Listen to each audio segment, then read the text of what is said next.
भारतीय मूल की अंतरिक्ष यात्री सुनीता विलियम्स और उनके साथी बुच विल्मोर अभी भी स्पेस में फंसे हुए हैं। सुनीता और बुच विल्मोर को अंतर्राष्ट्रीय अंतरिक्ष स्टेशन पर ले जाने वाले बोइंग स्टार लाइनर में खराबी आ गई है। यही वजह है कि नासा अब तक इन दोनों की वापसी की तारीख का ऐलान नहीं कर पा रहा है। आपको बता दें कि अंतरिक्ष यात्रियों का यह मिशन सिर्फ 8 दिनों का ही था। अंतरिक्ष यात्री सुनीता विलियम्स की बोइंग स्टार लाइनर की पहली उड़ान के साथ 5 जून को यह यात्रा शुरू हुई थी, लेकिन स्टार लाइनर में हीलियम गैस लीक और थ्रस्टर में खराबी की वजह से वापसी का मिशन रोकना पड़ा।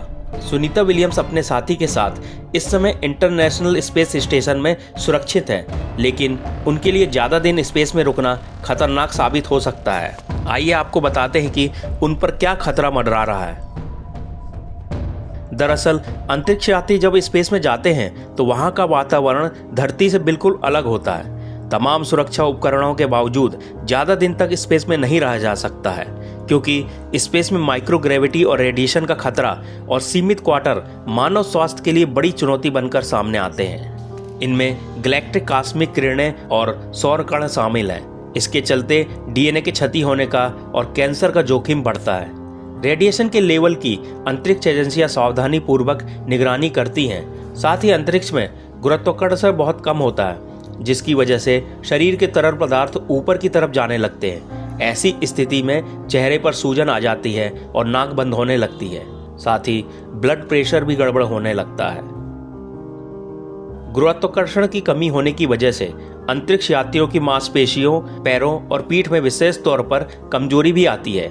इसके कारण हड्डियों को नुकसान होता है, विशेष तौर पर रीढ़ और श्रोणी जैसी वजन उठाने वाली हड्डियों में। यांत्रिक तनाव की कमी के कारण ऑस्टियोपोरोसिस के समान हड्डियों के घनत्व में कमी आती है। जब पहली बार कोई अंतरिक्ष यात्री स्पेस में जाते हैं तो उन्हें स्पेस मोशन सिकनेस का एहसास होता है। इनमें मतली, उल्टी जैसे लक्षण दिखाई देते हैं। हालांकि अभ्यस्त होने पर ये लक्षण कम हो जाते हैं। विपरीत परिणामों से निपटने के लिए अंतरिक्ष यात्री स्पेस स्टेशन में व्यायाम भी करते हैं। इसके बावजूद हड्डियों को नुकसान हो जाता है। शरीर में तरल पदार्थ वितरण में कमी की वजह से यूरिन में कैल्शियम की मात्रा बढ़ जाती है।